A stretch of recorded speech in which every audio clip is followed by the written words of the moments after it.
At 9:12 a.m., a white envelope slides under my shop door, the kind of white that belongs in courtrooms. On the front, notice, UNFIT STRUCTURES. They want Camellia Row gone.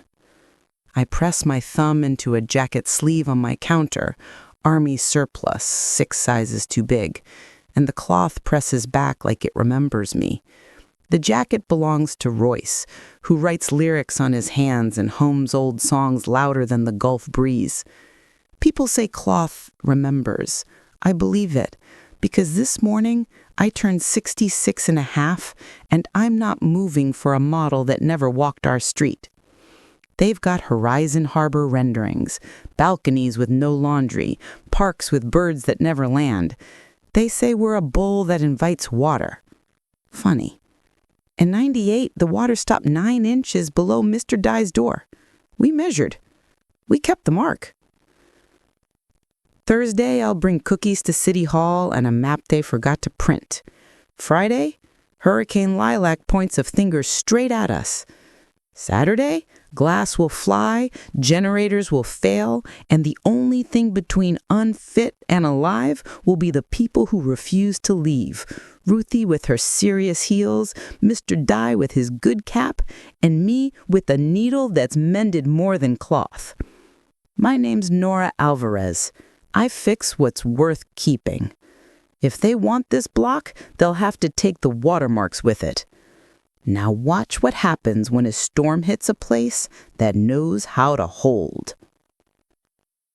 The jacket is Army surplus, bought at a flea market 20 years too late and 6 sizes too big. It belongs to a kid named Royce who comes in twice a month with torn pockets and new lyrics scribbled on his hands. He hums while I stitch. Today he hums louder because the front door of my shop is open and the Gulf breeze is behaving for once. Light, almost kind, salted. "Miss Nora," he says, "you gonna put the bluebird on this sleeve or save it for your favorites?" "I don't play favorites," I say, though we both know that's a lie. Everyone in Port Gideon knows I keep a drawer of patches I won't sell for money. The bluebird is one of them. You can't buy a bluebird. You have to deserve it. "Then let me deserve it," he says, grinning. "I got a gig Friday." I glance at the calendar taped to my register. Friday has a yellow star next to it, the way I mark days I don't want to forget. It also has the letters LIL in the corner. That stands for Tropical Storm Lilac. The radio says she's just warm water and empty promises, but the track line on the map keeps creeping toward us like a finger you pretend not to see. "Let me see your hands," I tell him. He holds them up, palms out, like a kid swearing he didn't steal cookies. Ink scribbles cover his knuckles. There's a phrase half finished.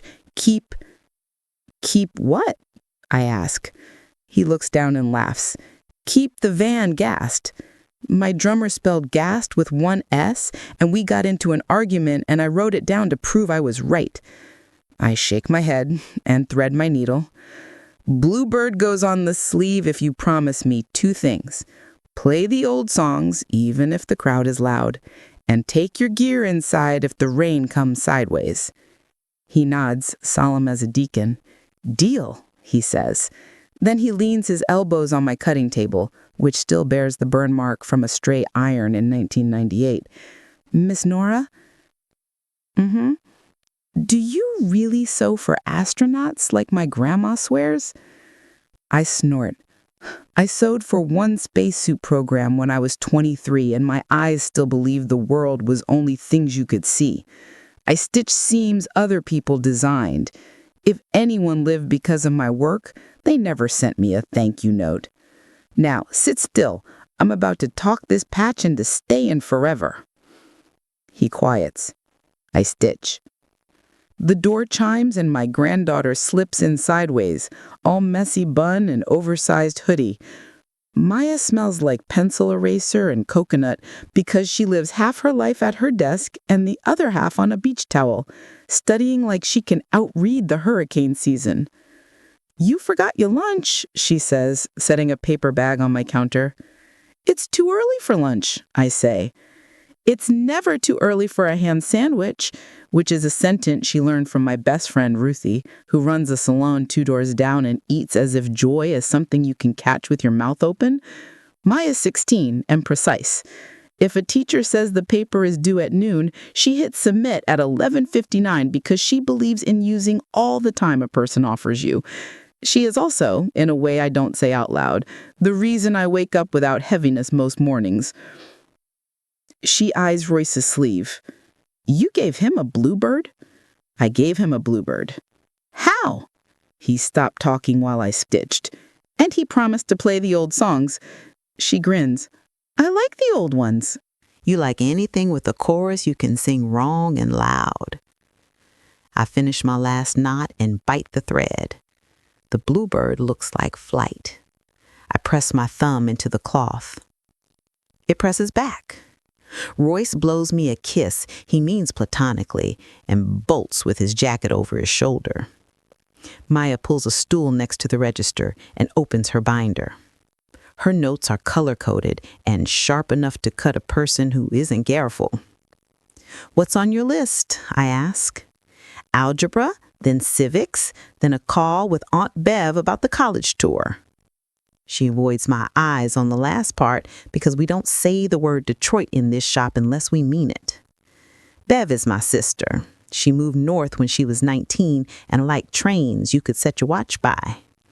Maya wants to go to a design program there. I want a letter. That's the whole problem. Love is letting and wanting at the same time. It wears a person out if she doesn't eat her sandwiches on time. Before I can nod, a white envelope slides under my door like a sneaky fish. I stare at it because the last time I bought a rug, my door didn't leave a gap that wide, and also because I recognize the envelope shade of white. It isn't the cheap snow of coupons or the creamy wedding of invitations. It's the stiff, court-bright white of a person who gets to say failure to comply in a tone that sounds like an apology. Maya sees my face change. She hops off her stool and scoops up the envelope. Don't open it, I say, but too late. She's already slid a finger under the flap. It's addressed to Camellia Row business owners, she reads, and my stomach tenses just enough to make me feel it. Camellia Row is our stretch of old brick buildings between Maple and the Shrep boats. Folks call it the Row because names stick better when they're simple. Ruthie's Salon, My Shop, Threatened Thunder, Mr. Dye's Piano Tuning, a bait stand, a taco counter, a thrift store that sells prom dresses and paint-by-number kits, like it's running a museum for forgotten joy. What's the letter say? I ask, trying to keep my voice sweet as tea. She scans, then reads out loud. Notice of determination. UNFIT STRUCTURES. Due to updated flood risk modeling and safety concerns, properties along Camellia Row are slated for emergency abatement and closure pending council vote at the next meeting. Unfit, I repeat, as if saying a word twice makes it easier to swallow. They're calling us unfit. It says not condemned yet, Maya says quickly, like news can soften if you deliver it fast. But they recommend vacating the premises as soon as possible. Flood risk modeling, I say. That's a fancy way to say water goes where it wants. The letter's signed by someone named L. Lang, interim code compliance, she adds. I take the paper. It has a glossy QR code in the corner and a logo I seen on 3 different billboards, Horizon Harbor, in sleek silver letters like the future needs no sunlight. That's the developer that's been sniffing around since last spring, promising a vertical farm campus and live, work, play units, as if playing is something a building can promise you. They held a tasting once, where they sliced tomatoes so thin you could see your own doubt through them, and told us they were saving us from ourselves. I said I'd wait to see if the tomatoes had seeds. I take the letter beside the register where I keep notices I can't avoid. I lean my elbows on the counter and stare at the QR code like it insults me personally. Want me to scan it? Maya asks. Not yet, I say. I prefer my bad news in sentences, not animated charts. Council meeting is Thursday. That's before Friday, which is before Saturday. And Saturday is when my tenants pay, and Ruthie's chair fills, and Mr. Dye has 3 pianos lined up like promises he intends to keep. Ruthie appears then as if summoned by her name, hips first, hair perfect, lipstick braver than most people I know. She sees the letter and sucks air through her teeth like a mechanic before they hand you the bill. Oh, honey, she says, they're at it again. They never stopped, I say. We gonna stop 'em, she says, like she's ordering lunch. You want me to put on my serious heels? I want you to keep your customers talking. The more people sitting in your chair, the more stories we hear. Information is just gossip with the tie on. Ruthie grins, kisses Maya's head, and marches back to her salon. The music rises as soon as she opens her door, a Motown playlist that makes sadness feel like something you can moonwalk through. Maya slides off the stool and stands in front of me. What do we do, Nana? She asks. I say, we do what we've always done. We mend what breaks. We refuse to move because someone who's never been wet says water is coming. We show up on Thursday and we bring cookies. People tell the truth when they have sugar on their tongues. Maya smiles, then sobers. What if the models are right? Then we put everything on milk crates and buy more mops, I say. And if the water takes the floor, we climb the stairs. And if it takes the stairs, we learn to swim on purpose. She snorts. You're ridiculous, she says. I love you. You're my best thing, I tell her, because that's what my mother told me when I announced I was keeping Maya after my daughter decided motherhood was a coat she couldn't carry. You can both love someone and let them go. It hurts. It doesn't kill you if you eat your sandwiches. The bell above my door rings again. This time it's Mr. Dye, wearing the same gray cap he's worn since Reagan, his toolbox in one hand and a bag of oranges in the other. He can tune a piano by ear with background noise and a headache. He also knows everything because piano tuners are like bartenders who make house calls. They are wrong, he says by way of greeting, setting the oranges on my counter. The road did not flood in '98. The water went around us like a smart dog. I have marks on my shop door. This letter is spicy nonsense. Spicy nonsense belongs on tacos. On paper, it makes me itch. Council meeting, he asks. Thursday. He nods. I will wear my good cap. The day stacks itself in small ways. A zipper that won't stay up, a prom hem that needs to be longer because someone's father finally called to say he could come, a fisherman with net-scarred hands who wants thread that won't break when he mends in the dark. People bring me their ordinary, then leave lighter.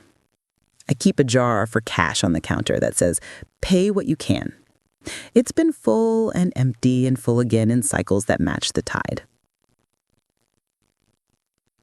At noon, Maya does her homework at the cutting table, which is sacrilege in some houses and gospel in ours. I watch her mouth the definition of jurisdiction and resist the urge to invent a definition that suits me better. At 3, I call the number on the letter because a person who won't talk to you on the phone won't save you in a storm. A man with a patient voice answers. Code Compliance, Interim Officer Lang. I say. This is Nora Alvarez at Thread and Thunder on Camellia Row. I got your letter. Oh, he says, like someone hearing a note they recognize but can't place. We mailed notices to a number of properties. I say, you mailed one to me. It says I'm unfit. I'd like you to say that to my face so I can correct you politely.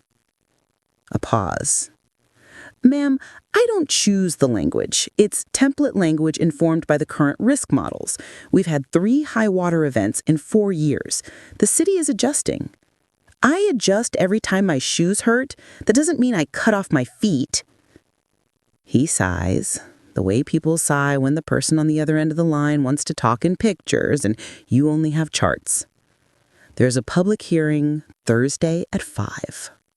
I'll bring cookies, I say, and hang up before he can tell me that's not relevant. Everything is relevant in a small town. Cookies feed testimony just as surely as microphones. When I close the shop at 6, the sky looks like brushed aluminum and the air tastes like a coin. Ruthie stands outside her salon, smoking the cigarette she doesn't confess to anyone but me. "You worried?" she asks. "I'm busy," which is a cousin of worried if you ask my doctor. He says I keep my hands moving so I don't have to sit still with anything that hurts long enough to name it out loud. I told him that was rude and then brought him a hat I knitted because I respect the people who keep telling me the thing I don't want to hear. Ruthie nods toward the water. "You hear they're doing another drone show Saturday?" Horizon Harbor hired a company from Austin. The sign says, "Imagine what could be." I imagine tomatoes with seeds. I imagine us not selling our soul to a lobbyist with a scent line. She laughs and flicks ash into a Dixie cup. "I love you." "Of course you do. I make you look good in purple." She looks down at her blouse and grins. "You do." That night, I eat Maya's leftover spaghetti at our kitchen table under the window that leaks only when it's feeling dramatic. We live over the shop because elevators lie and stairs tell the truth. Maya sits cross-legged on the floor and prints out bus schedules for cities she says out loud only in lists. Detroit, Savannah, Portland, but the main one, Nana, calm down. "We could go see Detroit in October," she says cautiously. "Flights will be cheap because everyone thinks October means hurricanes," I say. She looks at me. "Doesn't it? Sometimes." I twirl spaghetti and imagine Lake St. Clair and trains that run on time because the snow says so. We fall asleep to the comforting series regulars of our block. A garbage truck reverse beeping, a late song from the bar 2 streets over, the guitar student practicing chords, the ferry horn soft as a lullaby 2 miles away. 2 days pass. The sky darkens, then lightens, then darkens again. The radio says Tropical Storm Lilac is now Hurricane Lilac, a delicate name for a force that doesn't excuse herself when she barges in. The models widen like a flower, then narrow like a noose. People begin to stock up on water they'll never drink. Ruthie buys batteries that will roll around her junk drawer for 3 years and then end up in a kid's toy she decides is too loud. On Thursday at 5, we fill the council chamber with more perfume and aftershave than a department store at Christmas. Ruthie wears her serious heels. Mr. Dye wears his good cap. Royce comes in the jacket with the bluebird patch and sits with his hands on his knees like the first time a boy asks if he can hold your elbow with the roller rink. Maya stands to my left, clutching a folder like it contains the answer that makes 2 problems go away. Horizon Harbor sends a woman in a suit the color of an apology and a man whose hair looks like it learned to lie at a young age. They hand out glossy pamphlets with renderings of balconies where no laundry hangs and parks where no birds have the sense to land. They say words like innovation corridor and anchor employer. They say their data is clear. They say the row is a bowl that invites water the way a child invites trouble. Officer Lang reads a report. His voice is unflavored oatmeal, steady, nourishing if you need it, bland if you don't. He cites the models that say our block is low. He says the maps were updated this spring after the heavy rains. He says abatement and mitigation and compliance. He looks sorry at the end, like he can't help that his job requires good people to buckle when the wind picks up. The floor opens. A woman from the theater company says you don't move a theater unless you want ghosts. A shrimp boat captain says the road never flooded in '98, and a tattooed 22-year-old echoes him because the truth is the kind of rumor that deserves to trend. Ruthie says, if you bulldoze my salon, where are all the mother-in-laws going to get their hair done? Everyone laughs exactly as much as needed and no more. I walk to the microphone with a plate of cookies and set it on the lip of the dais because I've lived long enough to know some people don't recognize kindness unless you make it edible. My name is Nora Alvarez, and I own Thread and Thunder on Camellia Row. I'm a seamstress. I fix things that look finished but aren't. I believe in mending, and I don't believe the row is beyond mending. The council members look at me like they would prefer a person with a map, not a person with a metaphor. That's fine. I brought both. I hold up a paper where Maya printed a diagram of our block overlaid with elevation lines we got from the county website, because transparency is a thing you can insist on if you do it politely enough. This is your map. It says we're at 9 feet. This, I pull out another paper, is the mark on Mr. Dye's door from 98. He measured it when the water came and stopped. It says we were dry by 9 inches. That's not luck. That's a quirk of the old canal bed none of your models know because your models don't know anything that isn't a number. Sable North, the woman from Horizon Harbor who introduces herself with a smile like a brand, leans toward her mic. We have very robust data, Ms. Alvarez. I have robust neighbors and a roof that's been repaired by the same pair of hands since 1987. If you want to call something robust, start there. Laughter again, a little louder. Even Officer Lang smiles, then tries to hide it because a man who smiles in this room has someone to answer to. The council promises to take under advisement because that's what they say when they intend to wait and see who gets tired. We go home, tired. Friday, Hurricane Lilac shifts 30 miles closer. The grocery store sells out a bread that no one would eat any other week of the year. I fill bathtubs because my mother taught me to fill bathtubs and because water loves a person who prepares for it like a guest and doesn't resent it like an intruder. Maya tapes an X over her window with painter's tape because she read it once in a list of hurricane hacks and refuses to believe an internet that forgets people this fast could remember wrong. At 4 p.m., the lights flicker.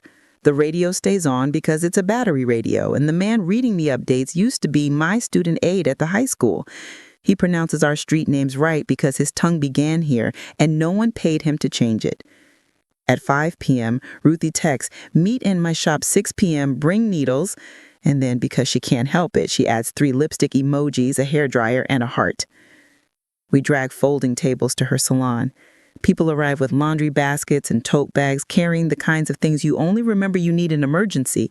Straps for walkers, shoelaces, buttons, tarps, duct tape, prayers. I teach a dozen strangers how to stitch a straight line in canvas. Royce plays the old song softly on a guitar with a crack down the side fixed once by glue and hope. Ruthie cuts hair while she stands because some people want to be new before the wind tries to make them old. I call our ham radio network, the one I joined in '79 when I thought the world needed more voices on purpose and fewer by accident. We call ourselves Sky Stitches now because names matter. We run a net, calm, efficient, trading wind speeds and where to find the last pharmacy that's open. We keep a list of shut-ins who don't consider themselves shut-ins. We mark with the star of the houses where hope is thin. We don't say hope. We say battery. It's the same thing sometimes. At 11, the wind swings. At midnight, the rain decides we've had enough of dry air pretending to be important. The power goes out. The silence that follows a blackout is loud. It makes a person confess things to herself she'd rather whisper. We sleep in shifts on salon chairs and shop floors. At 3 a.m., a tree goes down 2 blocks away with a crack that sounds like 100 plates breaking at once. At 4, a transformer pops and the sky flashes blue, like a nightclub you don't want to go into. At dawn, the rain pauses. We check roofs because roofs are faithful, and faithfulness deserves proof. The water in the street is ankle deep, but not angry. It's moving south, toward the canal, toward the bay, the way it's always moved when people don't try to convince it to do tricks. At 8, we get a call on the Hamnet from a nurse at the Harborview Care Center. Their generator failed. They need blankets, batteries, bodies to move bodies. Ruthie and I look at each other. She nods once and tosses me the keys to her minivan, which smells permanently like hairspray and cinnamon gum. We drive slow through the water. The streets curve like children who don't want to leave the party yet. We arrive at Harborview and walk into chaos with our arms full of quilts and our minds made up. The nurse's name is LaTanya. She's 28 and looks like she has cried recently and decided not to again until this is over. We called. We didn't think anyone would come. We always come. We just take the scenic route. We move 8 elders in 2 hours, one by one, with the help of an orderly who can lift a person like she's a story that needs gentleness to be told right. We settle them in the salon because the salon has chairs that lean back and a vibe that makes people remember parties. Mr. Dye plays the same lullaby in 5 keys. Maya writes names on index cards and pins them to blankets with safety pins because names matter more in storms than on normal days. At noon, the wind returns with new ambition but less focus, like a teenager who went away to college and came back convinced he invented loud. The building across from us shudders. At 1, Horizon Harbor's sales office, glass, confident, takes a sheet of metal through its front window and Sable North arrives in a raincoat that costs what we make in a week and a face that looks like she just met weather for the first time. She sees our office bleeding glass onto the street and swears softly. Then she sees us carrying a man with a halo of white hair and a smile as steady as a metronome into Ruthie's salon, and something on her face revises itself. I thought the row was a bowl, I say to her loudly, because sometimes volume is kindness. It is, she says, not defensive, just lost. Our models. I say, your models can't feel the slope in the sidewalk by the bait shop. They can't hear how the water talks to the canal. You can. Stay an hour and your ears will graduate. She almost smiles. Then she helps us carry blankets. At 6, the sky goes gray and then the kind of gold that makes people think miracles are neon. The wind falls asleep. The rain loses interest. The power returns and stutters and then steadies. We check the row like we are doctors doing rounds. We count shingles and light bulbs and blessings. The water has gone back to where it was promised, not because we asked nicely, but because gravity owes us nothing and still chooses mercy sometimes. On Sunday, the drone show is postponed. On Monday, the city opens a hydration station with a banner that says "Stronger Together" in a font that would look better on a credit card. On Tuesday, Horizon Harbor schedules a listening session. On Wednesday, Officer Lang comes to my shop with his hat in his hands. He says, "I owe you an apology. I thought the row was a bowl. Turns out it's a saucer with a hole." I say, "You weren't wrong. You were looking too far away. Happens to the best of us when screens are shinier than doors." He hands me a new letter. It says the UNFIT determination is withdrawn pending additional study. It says the city will convene a task force that includes people who have marks on their doors from 98. It does not say, "We're sorry we scared you for no reason," but I hear it under the formal words, like the bass in a song you felt before you could name it. Also, he adds, someone reported price gouging on batteries on 5th. You didn't hear that from me. I nod. You didn't tell me, I say. I already knew. He laughs, surprised. Of course you did, he says. After he leaves, I sit on my stool behind the register and breathe in a way my doctor would be proud of. In for 4, hold for 4, out for 4, hold for 4. Ruthie pops in, hair perfect again, because a woman who owns a salon can fix anything that fits under a dryer. You see the notice, she asks, then doesn't wait for an answer. I heard Horizon's data vendor pulled their maps, something about a baseline error. What's a baseline error? I ask, starting from the wrong place and pretending it's right. Isn't that half of human trouble? She says, and we laugh like people who remember how to. That night, Maya sits at the kitchen table and designs stickers that say "Mend Crew" in a bold font with a needle piercing the M because she is a child of branding, whether she likes it or not. We print a dozen. We stick one on Ruthie's minivan. We stick one on Mr. Dye's toolbox. We stick one on my sewing machine next to the sticker that says, "This machine survived a move in '95 and a breakup in '02. We decide to host a monthly Right to Repair Day on the first Saturday. People show up with toasters and jeans and a broken heart or two. We can fix 2 of those things. The third we can make less lonely. In October, Maya and I take a train to Detroit. The leaves do not apologize for being dramatic. The air tastes like iron and cinnamon and hope. We eat pasties from a stall that has survived 5 recessions and a hockey strike. We tour a school where machines hummed and hands learned to make. The professor says Maya's portfolio looks like a mind with good bones. I don't know what that means, but I like the sound. We sit on a bench by a river in a city that doesn't know us yet and talk the way you do when you can pretend nothing is final. She can come back for holidays, she says, and for hurricane season. She laughs. I pretend she didn't say the second part because pretending is a skill that keeps you alive if you don't overuse it. Take care of your feet, I say. Good shoes, even if they're ugly. I know, she says, and looks at my shoes, which are beautiful and unwise. Do as you say, not as you do? Exactly, I say. We come home to a postcard slid under our door. It's from Sable North. The front shows a black and white photo of cranes in a shipyard, the kind of picture you can interpret however suits your story. The back says, "Thank you for the lesson in listening. We'll be back with actual ears next time." I tuck the postcard into the jar where we keep fortune cookie slips and raffle tickets. When I can't sleep, I pull one out and read. Tonight, I pull one at random. "You're admired for your patience." I snort.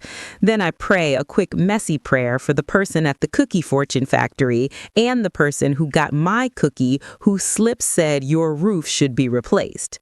May we all ignore what doesn't serve. Winter decides to pretend to exist for 2 weeks. We wear sweaters because it's fun. Ruthie buys a coat that proves you can grow up in Texas and still know what wool is for. Mr. Dye travels to see his sister in Houston and brings me a keychain that says, "Keep Port Gideon weird," and letters that will rub off by Easter. In February, the theater does a play where the main character is a woman who runs a shoe store in a town that wants to be a rival city so badly it forgets its own name. Everyone claps too much and no one minds. The shrimp boats light up at dusk like floating porches. The row breathes. In April, we fix 100 things in a single Saturday. In May, a boy who failed my class in 1997 brings me his mother's wedding dress and asks me to make it fit his sister, whose body refuses to tighten itself to match a memory. I let out the seams and take in the fear, and we make something that feels like continuity instead of performance. In June, a bakery opens in the old insurance office and serves bread with holes so big you can see your future through them. I buy a loaf anyway because hope is for sale everywhere if you know where to look. One afternoon in July, I find Maya in the shop's back room, sitting on a milk crate with the box in her lap. It's the box with the patches I won't sell. She has one in her hand, the bluebird. She turns it over, thumb on the back like she is reading Braille she invented. "You want it?" I ask, soft. She looks up, eyes bright and wet, the way mine get when I cut onions or tell the truth. "I don't know," she says. "I might not deserve it yet." "The thing about the bluebird," I say, "is you don't have to deserve it. You have to recognize it when it lands." She nods and sets the patch back in the box. "Not yet," she says, more to herself than to me. August marches in hot and proud. A group from the university in town comes to interview us. They ask about resilience like it's a product you can order in 3 sizes. We smile and answer the questions that make sense and leave blank the ones that don't. They take our picture in front of the row. In the photo, we look like what we are. People standing where we stand because we meant to. In September, the city passes a small, sturdy ordinance that says a thing you own should be a thing you can fix. Ruthie brings cupcakes to the council meeting because a victory is a party even if it's made of paperwork. Officer Lang smiles as if he has been carrying a joke around for months and it finally found its punchline. The day before Maya leaves for Detroit, we sit on the stoop with our feet on the warm brick. A breeze moves down the road like a rumor, soft and unhurried. She leans her head on my shoulder like she did when she was 6, and Story solved everything for a night. "I'm not scared," she says, which is a lie that becomes true if you say it kindly enough to yourself. "I'm not either," I say, which is mostly true. I am excited, and I'm allowed to be both. She nods. I'll come home for hurricanes, because some habits are joy and others are defense. No, you won't, I say. You'll come home because you miss me. Let the storms be mine. She laughs and wipes her face. I go inside, open a drawer, and take out the bluebird patch. I press it into her hand without a speech, because speech is way down the thing you mean. Take it, I say. Sew it on the inside of your coat. That way only you know it's there. She nods. Thank you, she says. And that's the whole story of us in 2 words. Thank you for staying. Thank you for going. We drive to the bus station. She gets on. I wave like a woman in a movie whose ending is a promise, not a punch. The bus leaves. I wipe my eyes and stand there longer than makes sense. Then I go to work, because mending waits for no one, and the row needs me to turn on the lights like it always does. At closing time, I flip the sign to closed and look at my shop the way a person looks at a face they know better than their own. The cutting table is scarred and faithful. The jar is half full of money and folded notes.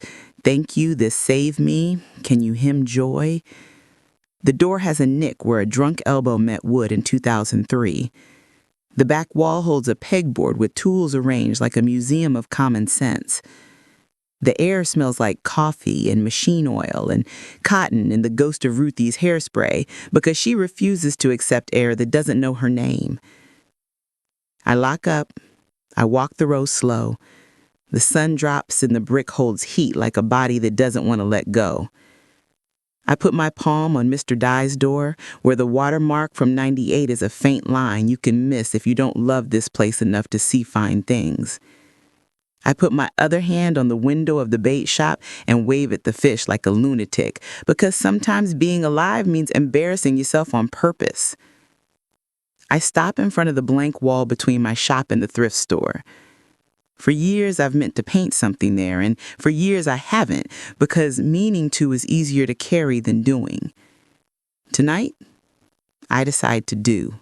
I buy 5 cans of paint at the hardware store before they close, the colors chosen for how they look in dusk. I climb a ladder. I paint a bluebird with its wings half open, not in flight and not at rest. I paint it big enough to be seen by a man driving too fast, small enough to belong to this block and not to a brand. I paint it with thumb-press lines so the cloth of the wovel remembers. When I'm done, the air feels new.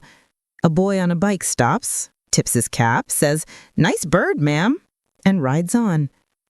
The moon lifts its pale coin face over the bay.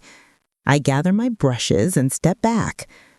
Cloth remembers, I say out loud to no one and to everyone. So do we. I go home and make tea because this is still Texas and we drink heat to prove we know what it is. I sit at the table with my mug and write a list of things a person can mend without permission. A seam, a fence, a friendship if both hands reach at once.